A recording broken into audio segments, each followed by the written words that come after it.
Welcome to the MS Education podcast series. Thank you for joining me. I'm Andrea Salmon, and in each episode, we are going to be joined by an expert to discuss strategies for living well with multiple sclerosis. Today, we're talking with one of our MS nurse advisors about medications that are available for people who have multiple sclerosis. My guest today is Jane Bridgman. Jane's a registered nurse with 6 years' experience in disability and aged care, progressive neurological conditions and primary health care. Jane is also an internationally certified MS nurse and works as an MS nurse advisor here at MS. Welcome, Jane. It's great to have you. Thank you, Andrea. It's great to be here today. So my first question to you is, how is medication used to treat multiple sclerosis? We use medication in a few ways. The primary role of medication in treating MS is actually in a preventative capacity. So we use what we call disease-modifying therapies or disease-modifying drugs, and we use those to prevent further damage from occurring. And so these medications work in different ways, but what they do is they stop somehow more damage occurring to the myelin, which is the insulation on the outside of a nerve. And by stopping more attacks on the myelin in the central nervous system, then we're preventing more damage from happening. So this medication isn't used to make you feel better day to day or to treat the symptoms. It's really to prevent and slow down the progression of the MS. So that's the main role of medication in people living with MS. Mm. Jane, when I first started at MS, there were 4 medications and they were all delivered by injections. How has that landscape changed in the past 10 years? It's changed dramatically in the last 10 years and even in the last 5 years as well. That's exactly right. We did start off with injectable medications in the mid 1990s. We had the interferons and then the Copaxone, and then we got the infusion options. We had, Tysabri and had some oral-based medications come in the mix.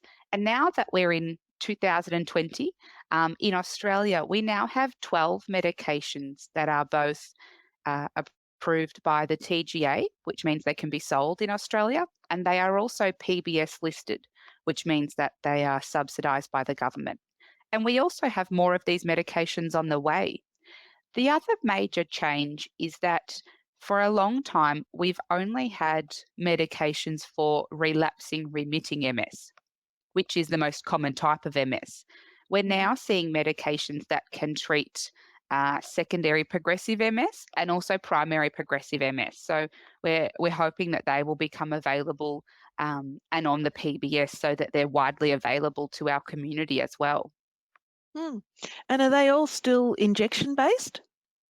No, so we've got injections, oral medication, so tablets or capsules, and also infusions as well. Wow. So that must be really hard for someone to decide what medication to take. How might they go about that? With difficulty. It is a difficult decision, and because MS is a chronic condition, these medications are long-term style medications. So that also can be a little bit tricky as well. It's common for a neurologist to provide a number of medications to choose from, which might be surprising, and it might not be common in other health areas that a doctor would say, this is the condition you have, here's 5 drugs to choose from. But in MS, we actually believe this is beneficial to give a person the choice, because all the medications that are put forward by the doctor are thought to be good options, and it actually allows the person to make a really individual choice because they do differ. So some of the things that a person with MS might consider when they're given those options could be things like, how active has their MS been? If they have any other medical conditions that might either interact with this medication or potentially benefit from. An example might be Crohn's disease. There's actually a medication we can use for Crohn's disease and MS kind of at the same time. Mm. Things could be like family planning. So MS is very common in women of childbearing age, kind of 20 years and older. So if you're thinking of wanting to start a family in the next couple of years, then that's something that we consider as well. And also other lifestyle considerations, so such as employment. So if somebody is, say, a long haul truck driver, it might be quite difficult to be on an injectable drug that requires refrigeration and to pick up from the pharmacy quite often. Or if you travel a lot for work, it might be difficult to have a monthly infusion because you might be overseas quite often. So that's an option there as well to consider. And then the form of medication. So if you're needle phobic, it's not going to work if you're on an injectable drug, or if you're not someone who's going to be able to remember taking a tablet twice a day. Also, Mm. things like how effective the medication is and how you feel about the side effects. Were you going to I was say? just going to ask what would be some of the side effects that people might expect to experience? Absolutely. All medications have side effects, and everyone responds differently to different medications. And so, because of that, you can experience side effects differently. In general, a high majority of people tolerate these medications quite well. Hmm. And even though there are listed side effects, it's important to know it's not common to experience all of them. The side Hmm. effects do vary between each medication, but in general, there can be side effects which are quite common that they happen, but they're not so concerning. And there can be some that are moderately um, common, I suppose, and might be a little bit more intrusive on your life. And there are some side effects of some medications which are extremely rare, but also can be quite concerning. So it's important to have a look at those and have a talk to the doctor about it, whilst also considering that not going on treatment may also have a potential negative effect on your health. So there may not be an option for you to choose that is actually risk free, which Hmm. further complicates the decision. Absolutely. And you mentioned the effectiveness of the medications, particularly if you've got a lot of active disease happening. What are some of the things to consider with that? Mm. So the range we have kind of does vary out of these 12 medications, and they've not been directly compared against each other in what we would call like a head to head clinical trial. So Mhm. that can make it a bit difficult when we're trying to say, well, which one is more effective than the other, kind of putting them on a hierarchy. However, there is a set of guidelines that have been developed by the Association of British Neurologists, and Mhm. they've categorized the medication into three categories where we have kind of uh, moderately effective drugs, Mhm. and then we have what they call more effective in the middle, and then that kind of highly effective group at the top. And so that grouping into three categories may be something that is helpful in terms of understanding how effective the therapies are, and also just understanding that the goal of the treatment is to prevent further relapses and lesions, as well as the silently active parts of MS, which can cause further problems down the track. So there is some information as well that would tell us these medications are more effective earlier in the course of MS, which Mhm. is a more inflammatory stage as well. And I guess a person's neurologist is going to help guide them with that. But where else can they get support to just figure out what might be the best option? Yes, the neurologist will definitely guide this, but it can be hard sometimes to get all those questions answered in such a quick appointment. So Mm. it is very important to know where to get more support. And it's quite difficult in this sense because not a lot of people know much about MS, and these therapies aren't very common. And even someone like your local GP or your trusted pharmacist, they might not come across these treatments commonly, if not ever. So Mm. that can be quite tough. Calling into MS and requesting to have a chat with one of the MS nurse advisors, such as myself, can be a really good option because it allows the time to work through all of this and understand what the terms mean, what's been discussed with you, what the medications are, how they might work, and help the person identify what might be the most appropriate medication for them. And sometimes a way that I assist people in helping them figure this out is to help them consider what the desired outcome may be. So why are you going on medication at all? What outcome are you looking for? And that can sometimes help us to work backwards. And another approach I sometimes use with people is to start by crossing off the least appropriate or attractive option, Mm, because mm, there's often not an option that looks perfect and that's the best fit. But sometimes you can say, well, there is a worse option. Like that's the absolute worst. I really don't think that's good at all. And so sometimes that can help as well. But very much so, the neurologist is going to be the best person to talk that through with you.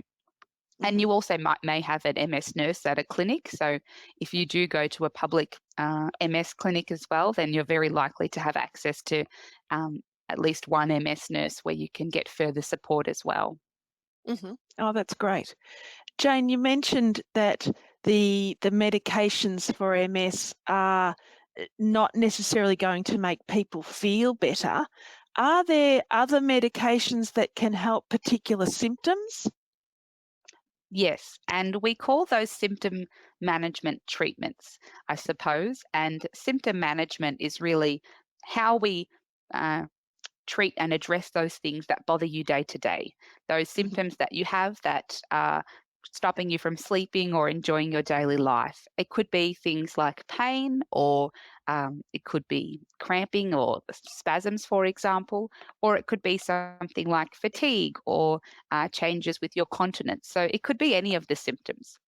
Depending on the MS symptom, sometimes they respond quite well to medical treatments, and other times medicine is primarily not as helpful. Something like fatigue doesn't really respond that well to medication, but mhm, when we look at other symptoms, say like spasm or spasticity, it responds very well to medication. So the medications that we use are not specialized to MS. So if someone had, say, spasticity related to MS, they're very likely to be on the same medication as someone who has spasticity maybe from a bad injury caused by a car accident or a spinal injury, for example. So they're mhm, often the same medications that are used to treat these symptoms in general.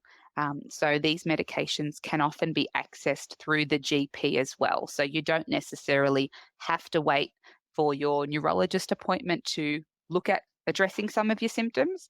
The GP can help you with that, as can we with a chat over the phone as well. great. And would any of those symptom managing treatments have an impact on your MS medication? That's a good question. There is always a consideration about what we call contraindications. That's the technical term for what happens Mhm, if you put two drugs together at the same time. There can be instances where that would be the case. One of the MS drugs, you need to be quite mindful about timing of that, the way that it's dosed in quite a specific way. There would be very few medications where it would be the case that we would have to be careful about how they're given. mhm, But again, that would be something that would be addressed by the person prescribing the treatment. And that's why it's always good to check with a doctor or at least a pharmacist. So if you're getting a medication and you think it's a supplement, for example, so that must mean mhm, it's safe to take because I don't need a prescription for it. It's mhm, really important to check with the pharmacist and say, look, this is the list of medications I'm already on. Can you check that these are safe and they won't have a negative effect? Because sometimes when medications are contraindicated, which means they can't be taken at the same time, it mhm, means that when they mix inside the body, it could render one of the drugs ineffective, or it could potentially have some kind of negative effect where it makes something new, and that's no good as well. So, always good to check, but we would assume that the doctor prescribing the medication would also be checking those as well. That's great advice. Thanks, Jane. Um, Jane, is there something that you would want to say to the people listening in today as a summary around the benefits or the impacts of medication in MS? Some sort of take-home message that you think is important for us all to be aware of? Yes, I think sometimes we understand that we use medication to fix a problem, and medication is what we take when we're sick, and it's going to make us better. And often, for people that are diagnosed with MS, they may not feel unwell at all. They Mm, may have a couple of symptoms or hardly any for some people. And then they're faced with the idea that they're going to take a medication that works in quite a significant way that could make you feel sick because of the side effects. And it's mm, quite difficult for some people to think about that. And it is a personal choice. It's not the right choice for everybody to go on medication, and you shouldn't feel pressured to. But it's important to know that we use this medication in a preventative way. So we mhm, don't start this medication because we think you are sick.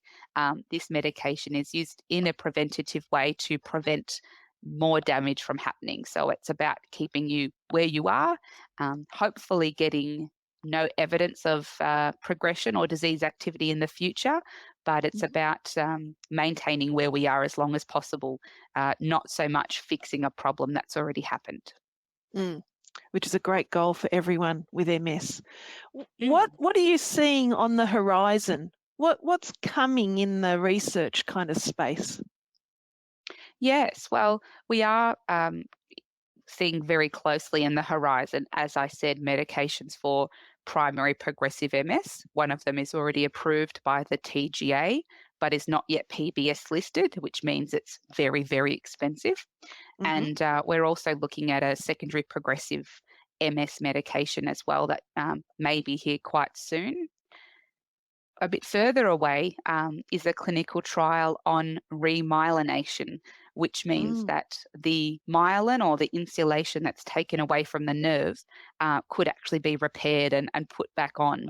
And so, this clinical trial that has been done in animal models has shown promising results, but of course, it will have to be studied in humans and investigated through the appropriate channels to see if it has the same effect in people with MS. But if that does turn out to be the case, I think we will all rejoice and be so excited mm. that we have a treatment that can actually fix the damage that's already occurred. And it would be wonderful to see a time where we can be on a preventative and a fixer at the same time. Absolutely, that's great. Yes, lots of promising things in the future, I'm anticipating. Hmm. Thanks, Jane. It's been great chatting with you today and hearing about the medications and the things that people should keep in mind when they're working out what medication to go on if they're diagnosed with MS. And maybe we just reinforce that if people have further questions, where can they get some more information from? Yes, it's very important to think about where you get your information from. It's very unfortunate that there is a lot of inaccurate and harmful information out there, especially on the internet. So it's very good to be mindful about where you might be looking things up. So feel free to contact us at MS, and you can certainly request information on medication, and you may like to have a chat with either myself or my colleague Bridie, and we can make an appointment so that you've got lots of time and are feeling good to have a long chat, but we can also have quick conversations whenever you need. So often it takes quite a few phone calls and planting seeds and kind of what I call mentally marinating on ideas before you might be able to work through what's going on. So that's okay. We're here for you when you take your time. That's great, Jane. Thank you so much for your time today. We'll have to get you along in another podcast for another update. Thanks very much. Thanks, Andrea.